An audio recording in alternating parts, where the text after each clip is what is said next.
Good morning students. आज हम करेंगे chapter number 10 of class 7th और चैप्टर का नेम क्या आपका रेस्पिरेशन इन ऑर्गेनिजम्स। ठीक है, ओके। हमने चैप्टर नंबर 10 के अंदर लास्ट वीडियो में किया था कि हमारी ब्रीदिंग कैसे होती है और हमारी मतलब कि हम रेस्पायर कैसे करते हैं, एक्सलेशन का प्रोसेस किया था, इनहालेशन का प्रोसेस किया था। आज हमने करना है कि हमारे पास एक एक्टिविटी दी हुई है 10.3 इस चैप्टर के अंदर। उसमें हमने बताना है कि ब्रीदिंग रेट कैसे कैसे काउंट हम करते हैं। ठीक है, ब्रीदिंग रेट को हम कैसे काउंट करते हैं, ये फिगर हम आपकी दी हुई है। इसमें क्या करिए, एक लेडी आपके मतलब कि जो है कपड़े धो रही है, आपको नज़र आ रहा है। एक आदमी जो है वो सोया हुआ है और एक जो मतलब ये पर्सन है वो टहल रहा है और एक लड़की जो है वो मतलब कि खेल रही है और एक आदमी जो है वो पढ़ रहा है और एक मज़दूर है वो कंस्ट्रक्शन का काम कर रहा है। ओके, तो इसमें हमने ब्रीदिंग रेट को काउंट करना है। वो कैसे कैसे मतलब कि ब्रीदिंग रेट हमारा काउंट होता है। हमने क्या करना है, जो ये हमारी लेडी काम कर रही है, कपड़े धो रही है, जैसे हमारे घरों में मदर भी कपड़े धोती है, और ये पर्सन सो रहा है, in comparison to breathing rate किसका ज़्यादा होगा, मतलब कि वो लेडी का ज़्यादा होगा क्योंकि वो काम कर रही है। और ये जो दादाजी हैं और वो लड़की खेल रही है, इनमें अगर कंपेयर किया जाए तो किसका ब्रीदिंग रेट ज़्यादा आएगा, गर्ल का ब्रीदिंग रेट ज़्यादा आएगा। वाई? क्योंकि जो हमारा टहलने के बजाय खेलने वाला जो ब्रीदिंग रेट होता है वो ज़्यादा होता है, उसमें हमें ज़्यादा एनर्जी की ज़रूरत होती है। और जो कंस्ट्रक्शन का काम कर रहा है और एक लड़का माइंड यूज़ कर रहा है, पढ़ रहा है, तो उसमें हमारे पास ब्रीदिंग रेट किसका ज़्यादा आएगा, जो कंस्ट्रक्शन का काम हो रहा है उसमें हमें एनर्जी ज़्यादा लगानी पड़ रही है। माइंड तो उसका यूज़ हो रहा है बट एनर्जी उसमें ज़्यादा लग रही है। ठीक है, तो क्या होगा कि ब्रीदिंग रेट किसका ज़्यादा आएगा, ब्रीदिंग रेट हमारा उस कंस्ट्रक्शन वाले पर्सन का ज़्यादा आएगा।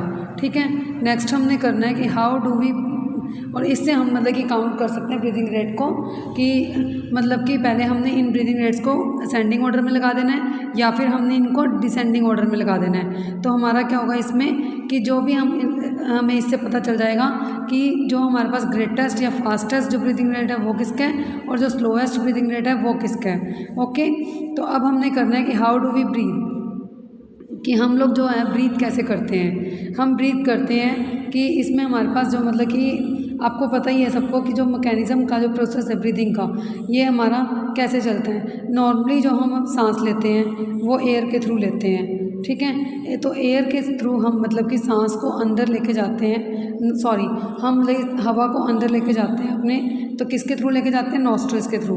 नॉस्ट्रिल्स के थ्रू हम उसको हवा को लेकर जाएंगे तो क्या होगा कि जब हम नॉस्ट्रिल से हवा को अंदर लेके जाएंगे तो क्या होगा, हमारा वो कहाँ जाएगी, नसल कैविटी के अंदर जाएगी। नसल कैविटी के अंदर जाकर तो वो कहाँ पहुँचेगी, हवा हमारी जो एयर पहुँचेगी वो पहुँचेगी लंग्स में। किसके थ्रू पहुँचेगी, विंड पाइप के थ्रू, जो फूड पाइप जिसको हम बोलते हैं। लंग्स कहाँ प्रेजेंट होते हैं, चेस्ट कैविटी में। और जो कैविटी के मतलब कि साइड्स में जो मतलब कि इसके मतलब कि घेरा होता है, उस इनको मतलब कि जो ढेर होता है इसके साइड्स में तो ढकी होती है, वो क्या चीज़ होती है, हमारी रिब्स। और लार्ज जो मतलब कि सबसे मस्कुलर शीट होगी उसको हम बोलेंगे डायफ्राम। ठीक है, तो वो हमारा डायफ्राम जो होता है वो चेस्ट कैविटी का फ्लोर माना जाता है। Okay, breathing involves the movement of the diaphragm and the rib cage. Breathing जो हमारी ये ब्रीदिंग होती है, ब्रीदिंग में क्या होता है कि रिब्स जो हमारी ऊपर की ओर चलती हैं, ऊपर की ओर मूव कर जाती हैं, और जो डायफ्राम होता है वो नीचे की ओर मूव कर जाता है। तो ये मूवमेंट मतलब कि इसमें क्या होता है, चेस्ट कैविटी के अंदर बहुत सारा स्पेस आ जाता है और एयर इसमें से पास हो जाती है लंग्स के थ्रू। तो लंग्स मतलब कि लंग्स में क्या होता है, हवा भर जाती है, और जो एक्सहेलेशन का प्रोसेस होता है इसमें रिब्स क्या करती हैं, वो मूव हो जाती है नीचे की ओर, डायफ्राम हमारा ऊपर की ओर मतलब कि मूव कर जाता है और एयर का इसमें पास होने की कोई जगह नहीं बचती है। ओके, तो जो हमारा ये एब्डोमेन होता है, हम मतलब कि कोई डीप ब्रेथ लेते हैं तो आपने डीप ब्रेथ को लेकर क्या करना है, मतलब कि उसको एब्जॉर्ब करना है, कि ऑब्जर्व करना है कि हमारा मतलब कि इसमें क्या क्या कॉम्पिटिशन होगा और कैसे होगा। ये आपको एक डायग्राम दिया गया है, जैसे इसमें हमारे पास दिया हुआ है लंग्स दिए हुए हैं, रिब केज दी हुई हैं, डायफ्राम दिए हुए हैं। रिब्स में क्या होते हैं, हमारी हड्डियों वाला स्ट्रक्चर होता है, मोस्टली इसमें हड्डियाँ ही हड्डियाँ मतलब कि होती हैं। ओके, और जो ये हमारा डायफ्राम होगा ये हमारा नीचे की साइड मूव करेगा, नीचे की साइड होगा। और ये लंग्स आपको दिखाए गए हैं कि लंग्स भी हमारे मतलब कि इन हड्डियों के बीच में मतलब कि मूव करते हैं कहीं ना कहीं। ठीक है, तो अब हमने क्या करना है, इसमें हमारे पास और भी क्या होता है कि हमने मतलब कि हमारी एयर के अंदर कुछ अनवांटेड पार्टिकल्स होते हैं, जैसे स्मोक हो गई, डस्ट हो गई, पॉलन्स हो गए एक्स्ट्रा।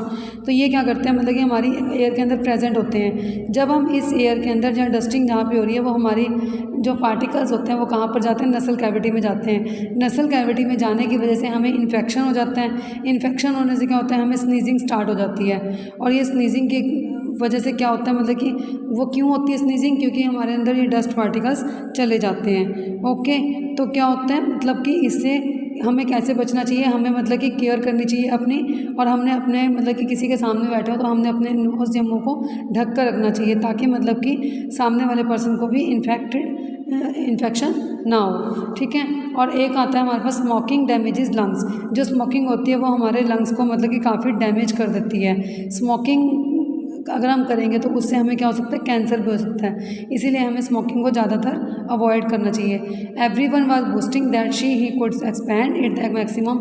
हमने एक एक्टिविटी करते हैं इसमें, इसको प्रूव करने के लिए कि हमारी मतलब चेस्ट कैविटी कैसे कैसे काम करती है। हमने क्या करना है इसमें, टेक अ डीप ब्रेथ। हमने मतलब कि ब्रेथ को डीप करना है, मतलब कि बहुत तेज़ी से सांस लेनी है। उसके साइज़ को मेज़र करना है। चेस्ट के साइज़ को हम मेज़र करेंगे तो वो क्या होगा, हमारी चेस्ट बढ़ जाती है, और हम उसकी ऑब्जर्वेशन को रिकॉर्ड करते हैं। Measure the size of the chest again when expanded. जब भी हम सांस लेते हैं तो हमारी चेस्ट जो होती है वो एक्सपैंड हो जाती है। इसके लिए एक एग्जाम्पल है, जैसे मतलब कि हम आर्मी ज्वाइन करते हैं या फिर पुलिस में ही मतलब कि हमने सब इंस्पेक्टर की जॉब चाहिए। ऐसी ऐसी जॉब्स के लिए हमारा क्या होता है कि हमें मतलब कि हेल्दी पर्सन को ही वहाँ पे अपॉइंट करते हैं वो। ठीक है, जिनका मतलब कि चेस्ट कैविटी या चेस्ट मतलब कि एक्सपैंड हुई होती है, या और डायफ्राम कहाँ होता है, नीचे की ओर मूव होता है। एक डायग्राम दिया गया है आपको, इसके अंदर डायग्राम से आपको अच्छे से समझ आएगा। मतलब कि ये जो इनहेलेशन हो रही है हमारी, इनहेलेशन में क्या होगा, इनहेलेशन में हमारा होगा डायग्राम्स जो होगा वो मूव करेंगे, डायफ्राम मूव करेंगे नीचे की ओर, और एयर करेगी मूव ऊपर की ओर, और रिब्स बाहर आ जाएंगी। और जो हम मतलब रिब्स बाहर आएंगे तो हमारी चेस्ट भी फूल जाएगी। ओके, और डायफ्राम का जो एक्सहेलेशन का प्रोसेस चलेगा वो कैसे होगा, रिब्स हमारी मूव करेंगी बैक की ओर। ठीक है, मूव्स मतलब कि हमारी अंदर चली जाएंगी, और जो डायफ्राम होगा वो मूव करेगा ऊपर की ओर, और हवा जो हमारी आउट हो जाएगी, हवा हमारी बाहर चली जाएगी। मतलब कि हमारी जो चेस्ट होगी वो फूली हुई हमें नज़र नहीं आएगी। ओके, इनहेलेशन के प्रोसेस में क्या होता है, एयर ड्रॉन इन, एयर अंदर, और रिब्स बाहर, और डायफ्राम नीचे। और एक्सहेलेशन के प्रोसेस में क्या होता है, एयर बाहर और रिब्स हमारी अंदर की ओर, और डायफ्राम नीचे की ओर। ये आई होप कि आपको क्लियर हो गया होगा डायफ्राम का ये इनहेलेशन का प्रोसेस और एक्सहेलेशन का प्रोसेस। आपने इसमें एक और चीज़ करनी है, आपने एक एक्टिविटी करनी है, तो आपने इसमें क्लासमेट्स के नेम लिख देने हैं। आपका मतलब कि जब आपने मतलब कि चेस्ट को वो किया, डीप ब्रेथ किया, तो आपको मतलब क्या पता चला, और ड्यूरिंग एक्सहेलेशन आपको क्या पता चला, और इनके साइजेस में क्या क्या डिफरेंस आया। ठीक है, आपने मतलब कि इसको मेज़र कर लेना है। आपको क्या होता है मतलब कि जैसे हम ब्रेथ लेते हैं तो हमारी चेस्ट मतलब कि आगे की ओर बढ़ जाती है, तो इस टाइप से। अब हम करेंगे एक्टिविटी 10.5। 10.5 में आपको क्या करना है, एक प्लास्टिक बोतल लेनी है, चौड़ी प्लास्टिक बोतल लेंगे, उसका हम रिमूव कर देंगे बॉटम, नीचे से हम उसके बॉटम को काट देंगे।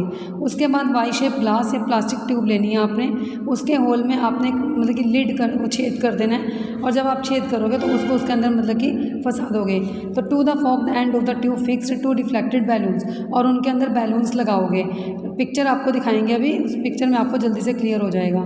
Introduce the tube into the bottle as shown in figure 10.7। Now cap the bottle, seal it to make the airtight. हमने उसको इस टाइप से एयर टाइट कर देना है कि उसमें हवा बिल्कुल भी एंटर ना कर सके।